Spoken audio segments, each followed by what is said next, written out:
आज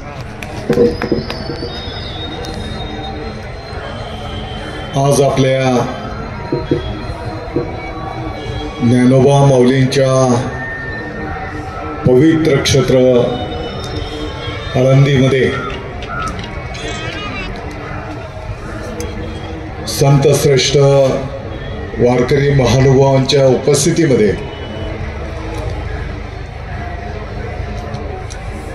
जोग महाराजांच्या पवित्राने त्यांच्या आशीर्वादाने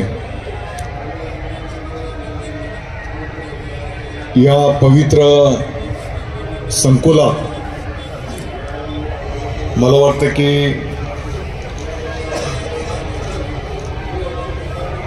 सद्गुरू जोग महाराजांचं चरित्र, त्याचं इंग्रजी भाषांतर ग्रंथ प्रकाशन सोहळा आणि महाराष्ट्राच्या कानाकोपऱ्यातून आलेल्या वारकरी महोदयांचं सूचना, त्यांचे आदेश, त्यांचं मार्गदर्शन, त्यांच्याशी संवाद आजच्या या कार्यक्रमाप्रसंगी उपस्थित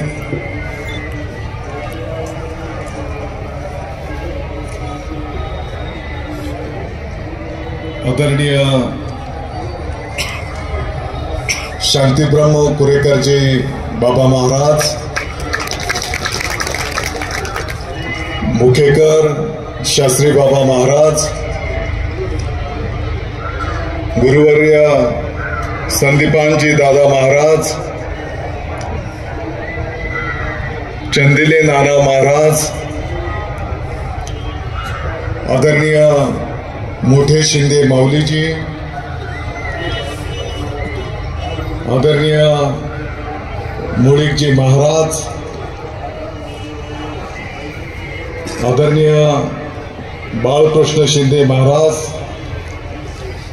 खऱ्या अर्थाने माझ्यासारख्या एका सामान्य कार्यकर्त्याला ज्यांच्या माध्यमातून ही सुवर्ण संधी मिळाली ते आमच्या मालेगावचे श्रावण महाराज आहिरेजी, आमच्या वडगावच्या माऊली पण आहेत, उपस्थित सर्व कीर्तनकार महोदय, गायनाचार्य, वादकाचार्य, उपस्थित बंधू आणि भगिनी, पहिले तर मी स्वतःला भाग्यवान समजतो की आजची ही सुवर्ण संधी मला तुमच्या सर्वांच्या आशीर्वादाने, माऊलींच्या आशीर्वादाने प्राप्त झालेली आहे. अक्षय महाराज, आम्ही इतर ठिकाणी भाषण करतो, बोलतो, परंतु मला वाटतं की आज पहिल्यांदाच मी माझ्या जीवनामध्ये या थोर संतांच्या शेजारी बसण्याचं भाग्य मला आज या ठिकाणी लाभलं. नेहमी आपण कीर्तनामध्ये समाजामध्ये बसत असतो, परंतु मला वाटतं की मी भाग्यवान आहे. सद्गुरू जोग महाराजांच्या वर त्यांचं चरित्राचा ग्रंथ इंग्रजीमध्ये आज आपल्या सर्वांच्या उपस्थितीमध्ये जो प्रकाशन झालाय त्याला उपस्थित राहण्याची संधी मला मिळाली, त्याबद्दल मी स्वतःला भाग्यवान समजतो. अर्थात या ग्रंथाचं इंग्रजीमध्ये भाषांतर केलेलं आहे, ते पण योगायोगाने आमचे गुरुजीच आहेत, शिक्षकच आहेत, त्यांचे मी अभिनंदन करतो. आता हा ग्रंथ इंग्रजीमध्ये शिक्षण मंत्र्याने प्रकाशित केला. कदाचित काही लोकांना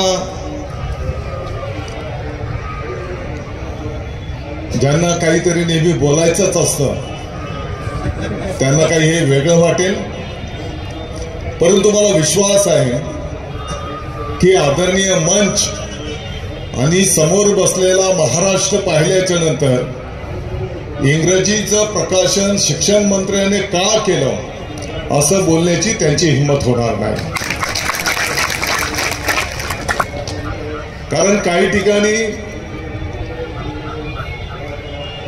तुमच्या भावना कितीही चांगल्या असल्या परंतु आमच्या राजकारणामध्ये आम्ही बोलतो पाण्याने भरलेला अर्धा ग्लास तो समोरच्याला दिसणार नाही. अर्धा ग्लास जो रिकामा आहे पाण्याचा त्याच्यावरच टीका टिप्पणी केली जाते. मला वाटतं की सद्गुरू जोग महाराज यांच्या संदर्भामध्ये चांगलं वाचायला पण मला त्या ठिकाणी मिळालं. चला आळंदीला जाऊ, ज्ञानेश्वर डोळा पाहू, होतील संतांच्या भेटी, सांगू सुखाच्या गोष्टी. हे मला श्रावण महाराजांनी लिहून दिलेलं आहे.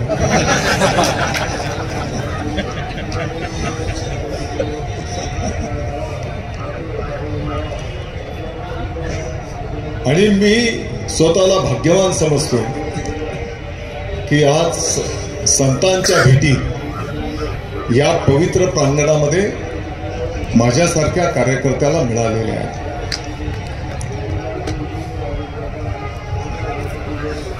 सद्गुरू जोग महाराजांचं चरित्र, त्यांचा इतिहास, त्यांनी केलेलं कार्य मला वाटतं की निश्चितपणे पुढच्या पिढीला प्रेरणा आणि मार्गदर्शक ठरेल याबद्दल कोणाच्याही मनामध्ये तीळ मात्र शंका नाही.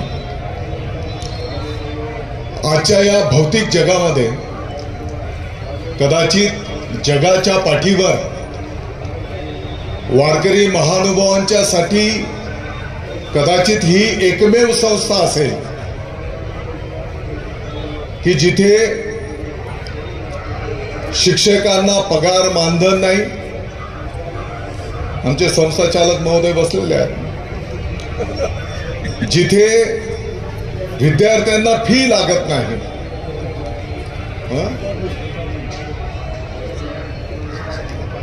शिक्षकांना पगार नाही, मानधन नाही.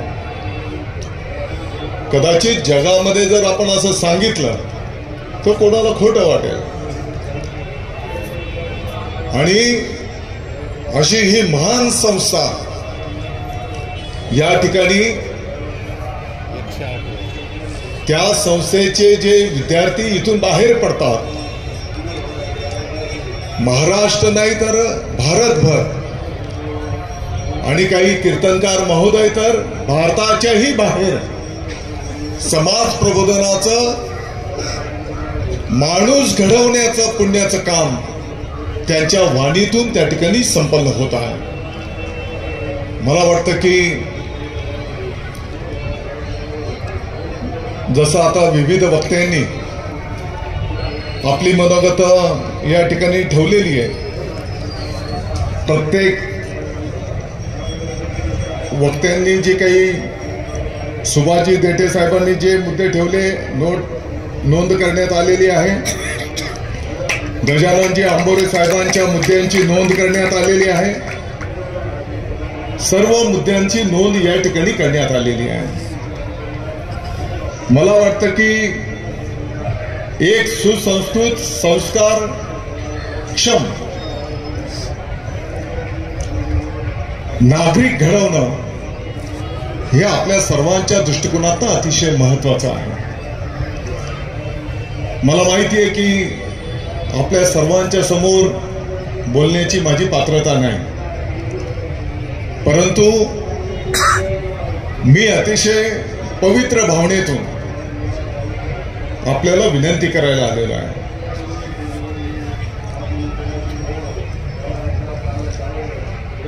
ज्या ज्या काही सूचना विविध वक्त्यांनी या ठिकाणी केलेले आहेत. माझी तर आपल्याला विनंती असणार आहे की शिक्षण विभागाच्या अभ्यास मंडळावर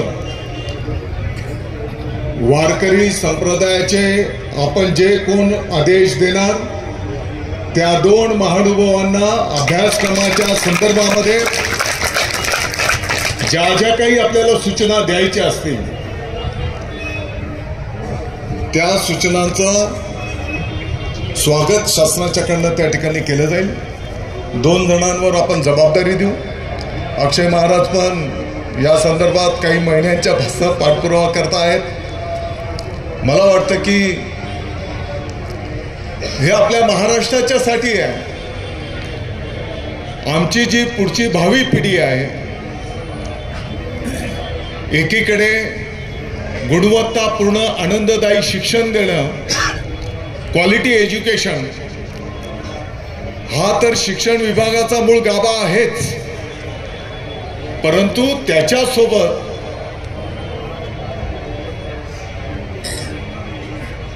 तो संस्कारक्षम प्रखर राष्ट्रभक्त घडवणं हे सुद्धा आता शिक्षण विभागाने जबाबदारी स्वीकारलेली आहे. आपल्या शिक्षण विभागाचा आता ब्रीद आहे राष्ट्र प्रथम, आमचा देश सर्वोच्च स्थानी, नेशन फर्स्ट. गुणवत्तापूर्ण आनंददायी शिक्षण देत असताना शिक्षण भाकरीचे, शिक्षण राष्ट्रीयत्वाचे ही संकल्पना घेऊन विभाग पुढे मार्गक्रमण करायला घेतो आहे. शिक्षण भाकरीचं याचा अर्थ असा आहे की त्याला आम्ही असं मूल्यवर्धन शिक्षण देणार की उद्याचा तो भारताचा नागरिक घडत असताना तो त्याच्या पायावर सक्षमपणे उभा राहू शकला पाहिजे, त्याच्या कुटुंबाच्या उदरनिर्वाहाचं तो साधन निर्माण करू शकला पाहिजे. छत्रपती शिवाजी महाराजांच्या जीवनाचा जो सारांश आहे, रायतेच पोटाशी लावावे, त्या कुटुंबाच्या उदरनिर्वाहाचं साधन निर्माण झालं पाहिजे, त्या कुटुंबाची चूल पेटली पाहिजे, असा नागरिक आपल्याला घडवायचा आहे. आणि म्हणून तो संस्कारक्षम असणं मला वाटतं की तेवढंच महत्वाचं आहे. आणि खऱ्या अर्थाने आज सद्गुरू जोग महाराजांच्या या पवित्र प्रांगणामध्ये मला वाटतं की इथून बाहेर पडणारे राज्यव्यापी अध्यक्ष महोदय, मी आपल्याला विनंती करणार आहे, साहेबांना पण मी विनंती करणार आहे. मला वाटतं की आम्ही मालेगावकर भाग्यवान आहोत की मालेगावला मोठे बुवा महाराज पण येऊन गेलेले आहेत. त्यांच्या चरण स्पर्शाने आमचं मालेगाव पवित्र झालेलं आहे. आणि म्हणून मी आपल्याला विनंती करणार आहे, आजही कदाचित आमच्यासारखे जर कुठे बोलत असतील तर जनता जनार्दन नागरिक बोलतात, हे राजकारणी लोक आहेत, हे भाषण करतात. समाजामध्ये तुमच्या शब्दाला मोठा मान आहे, तुम्हाला मानणारा एक मोठा वर्ग आहे. तुम्ही समाजाचं जे प्रबोधन करतात त्याचा एक दृश्य स्वरूपामध्ये मोठा परिणाम समाजावर त्या ठिकाणी होताना आम्ही सर्वजण पाहत असतो. आणि म्हणून माझी विनंती असणार आहे,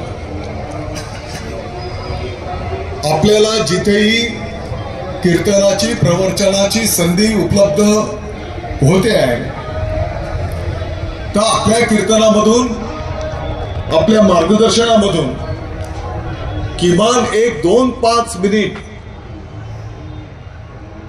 शिक्षणावर आपण श्रोत्यांना मार्गदर्शन करावं. शिक्षणाचं महत्त्व ते पालक असतील, विद्यार्थी असतील,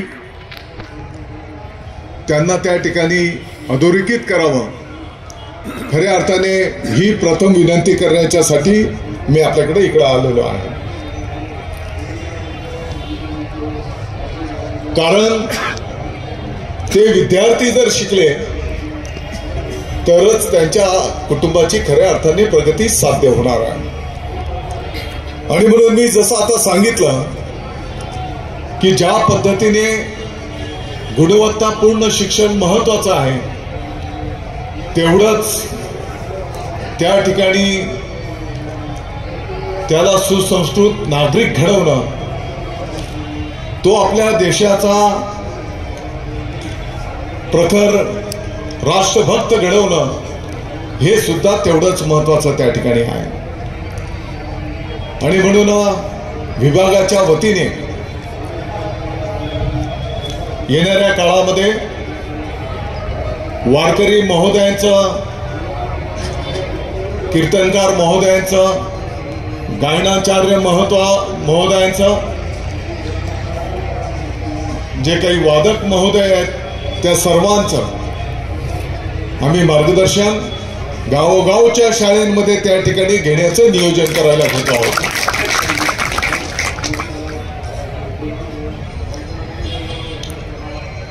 तुमच्या मार्गदर्शनाची, तुमच्या आशीर्वादाची मोठ्या प्रमाणात त्या ठिकाणी गरज आहे. आतापर्यंतच्या जे काही जबाबदारी महाराष्ट्राचे लोकप्रिय मुख्यमंत्री महोदय देवेंद्रजी फडणवीस साहेब, महाराष्ट्राचे लोकप्रिय उपमुख्यमंत्री महोदय एकनाथजी शिंदे साहेब, की ज्यांचा जिव्हाळ्याचा शिक्षण हा विषय आहे, माननीय उपमुख्यमंत्री महोदय अजितदादा पवार साहेब, मला वाटतं की काही छोटे छोटे बदल आतापर्यंत करण्याचा आम्ही प्रामाणिकपणे प्रयत्न केलेला आहे. आपण जर बघितलं असेल, 16 जूनला शाळेचा पहिला दिवस होता. शाळेच्या पहिल्या दिवशी विद्यार्थ्यांचं स्वागत करणं, त्यांना शुभेच्छा देणं, महाराष्ट्राच्या काही गावांमध्ये यापूर्वी कार्यक्रम व्हायचे. कुठे बैलगाडीतनं वाजत गाजत विद्यार्थ्यांचं शाळेमध्ये स्वागत केलं जायचं. आज मला आपल्याला सगळ्यांना सांगायला आनंद होईल, 16 जूनला स्वतः महामहिम राज्यपाल महोदय मुंबई महानगरपालिकेच्या शाळेमध्ये विद्यार्थ्यांचं स्वागत करायला, शुभेच्छा द्यायला स्वतः उपस्थित होते. महाराष्ट्राचे मुख्यमंत्री महोदय देवेंद्रजी फडणवीस साहेब पालघर जिल्ह्याच्या एका आदिवासी भागाच्या जिल्हा परिषदच्या शाळेमध्ये स्वतः उपस्थित होते. माननीय उपमुख्यमंत्री महोदय एकनाथजी शिंदे साहेब सातारा जिल्ह्याच्या एका जिल्हा परिषदच्या शाळेमध्ये विद्यार्थ्यांचं स्वागत, शुभेच्छासाठी स्वतः उपस्थित होते. माननीय अजितदादा पवार साहेब पुणे महानगरपालिकेच्या शाळेमध्ये विद्यार्थ्यांचं स्वागत करायला, शुभेच्छा द्यायला स्वतः उपस्थित होते. आणि राज्याच्या साधारणपणे 50,000 पेक्षा जास्त शाळांमध्ये विद्यार्थ्यांचं स्वागत, अगदी गाव पातळीवरच्या लोकप्रतिनिधी अधिकाऱ्याच्या पासून तर मंत्रालयाच्या पर्यंत सर्वांनी अतिशय उत्स्फूर्तपणे त्या ठिकाणी स्वागत केलं. शालेय शिक्षण विभाग जर म्हटला तर 1ली ते 12वी 2,10,00,000च्या पुढे विद्यार्थी संख्या आहे.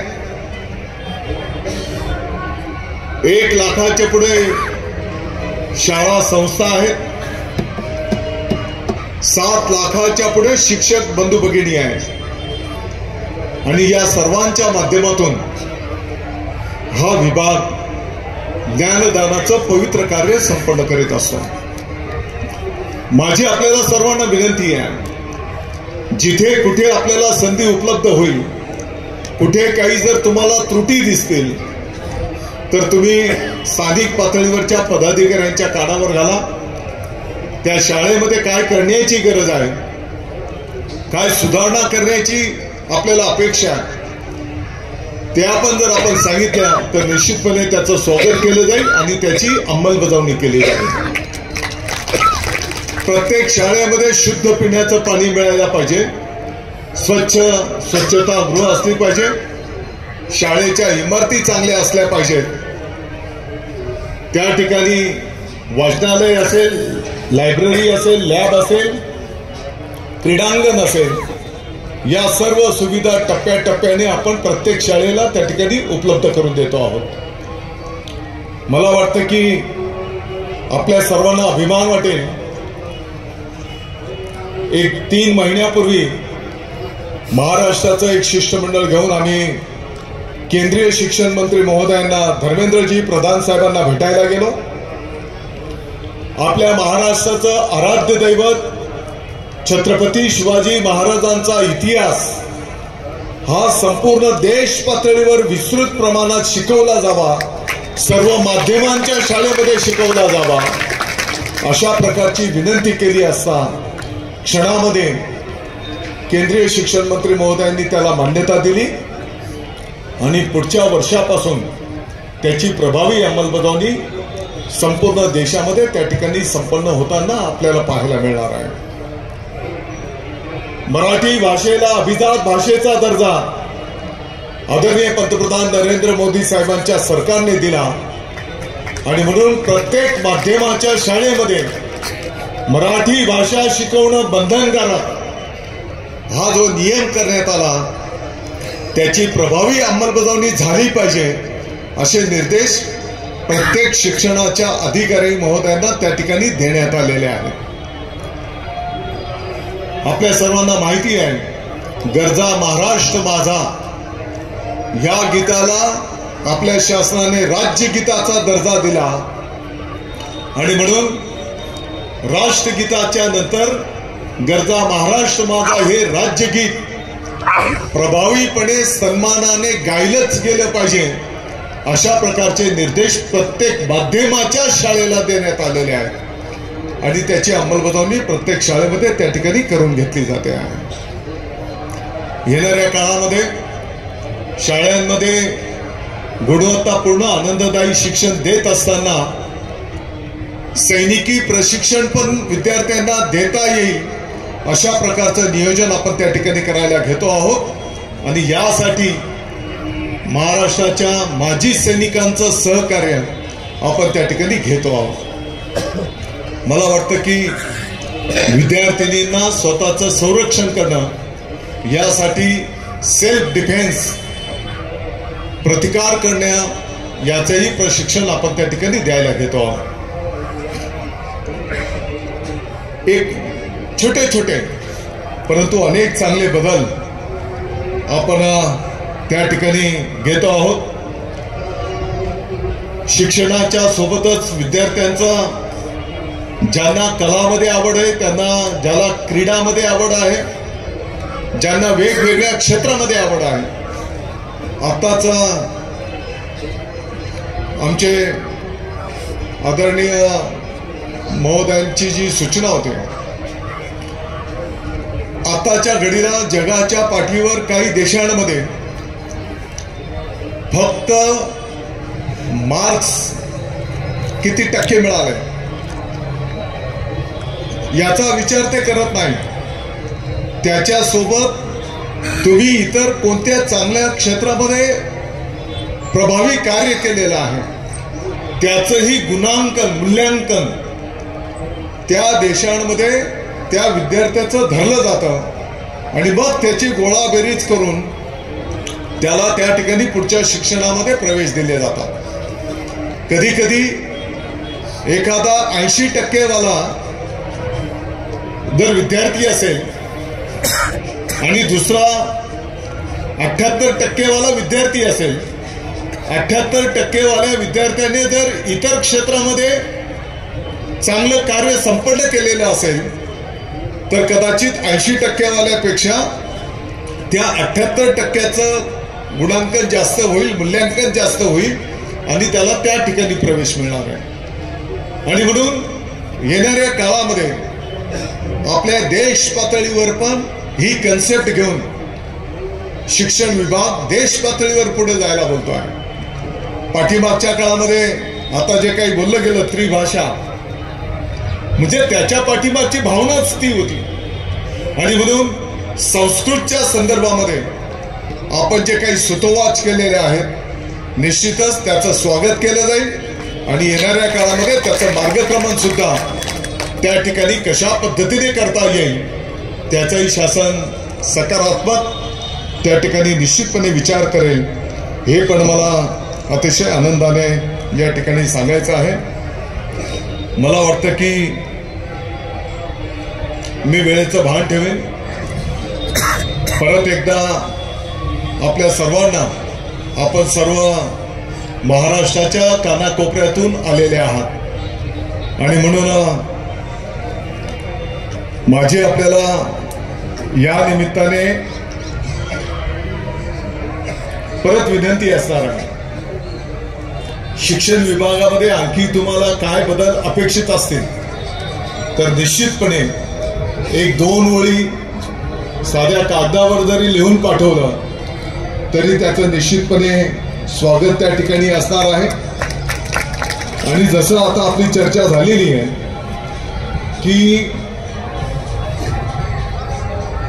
तो उद्याचा भारताचा विद्यार्थी नागरिक घडवत असताना तो संस्कारक्षम असला पाहिजे, तो प्रखर राष्ट्रभक्त असला पाहिजे। यासाठी आपलंही मार्गदर्शन त्या ठिकाणी महत्वाचं असणार आहे। आणि म्हणून ज्यांना ज्यांना जिथे जिथे आपल्या कीर्तनकार महोदय असतील, वारकरी महानुभाव असतील, कुठे त्यांना सोयीचं होईल त्या त्या ठिकाणी आपलं मार्गदर्शन आपण जर कळवलं तर मला वाटतं की त्याला अधिकृत पद्धतीने कसं आपल्याला पुढे नेता येईल त्याचंही शासन त्या ठिकाणी सकारात्मक विचार करेल। कारण शेवटी पुढची पिढी तुमच्या मार्गदर्शनाने त्या ठिकाणी घडते आहे। जाती पंथाच्या धर्माच्या पलीकडे जाऊन एक सुसंस्कृत नागरिक घडवण्याचं काम आपल्या वाणीच्या माध्यमातून त्या ठिकाणी संपन्न होत आहे। आणि म्हणून या संदर्भातलं तुमच्या शब्दाला समाजामध्ये एक मोठं स्थान आहे आणि त्यासाठी आपण सर्वांनी आशीर्वाद द्यावेत एवढीच कळकळीची विनंती आजच्या या बैठकीच्या निमित्ताने करतो। सद्गुरू जोग महाराजांनी लोकमान्य टिळक साहेबांच्या त्या काळामध्ये या भारताला स्वातंत्र्य मिळवून देण्याच्या पासून तर त्यांच्या पद्धतीने त्या ठिकाणी एक मोठं कार्य संपन्न केलेलं आहे। आणि म्हणून या महान साधू संतांचं आमच्या पुढच्या पिढीलाही माहिती असली पाहिजे। यासाठी पण जे जे काही आपल्याला करता येईल ते आपण निश्चितपणे करू। आणि मला चांगलं आठवतं की मागच्या टर्मची गोष्ट असेल कदाचित आपण महाराष्ट्रातले काही प्रमुख वारकरी संतगण मुंबईला एकदा आपण बसलो होतो आणि एक चर्चा संपन्न करून तुमचे काही सूचना आदेश होते। मला वाटतं की ते शासन पातळीवर त्या काळामध्ये नेण्याची भाग्य मला मिळालं होतं आणि त्याच्यातले काही प्रकल्प पुढे गेलेले आहेत आणि आणखी जे काही प्रकल्प आपल्याला या पंचक्रोशीच्या किंबहुना राज्यव्यापी आपल्याला अपेक्षित असतील तर मला वाटतं की आपल्या माध्यमातून जर या गोष्टी पुढे आल्या तर शासन पातळीवरून हे काम पुढे नेण्याचं तसं तर आम्ही आमच्या पक्षाच्याच वतीने महाराजांवरती जबाबदारी दिलेलीच आहे। परंतु आपल्याही राज्यव्यापी काही सूचना असतील तर निश्चितपणे आपण त्या सांगाव्यात। शासन पातळीवरनं ते विषय पुढे नेण्याचं काम त्या ठिकाणी निश्चितपणे केलं जाईल एवढंच मी या निमित्ताने सांगू इच्छितो। मला वाटतं की मी स्वतःला भाग्यवान समजतो की आज आपल्या सर्वांचं दर्शन घेण्याची संधी मला मिळाली आणि खूप चांगल्या सूचना मर्यादित वेळेमध्ये इतक्या चांगल्या सूचना या ठिकाणी मिळालेल्या आहेत. पुढच्या टप्प्यामध्ये आपण जेव्हा तुम्हाला सोयीचा वेळ तुमचा असेल तर त्या पद्धतीने पाहिजे तर एक 4-5 तास प्रमुख लोकांच्या उपस्थितीमध्ये एक बैठक आपण संपन्न करूया आणि त्या बैठकीच्या माध्यमातून आणखी काही चांगल्या तुमच्या ज्या काही सूचना असतील तर त्या सूचनांचं स्वागत करून ते पुढे नेण्याचं काम आपण त्या ठिकाणी निश्चितपणे करू. परत एकदा मी आपल्या सगळ्यांचा आभार व्यक्त करतो. जय हिंद, जय महाराष्ट्र.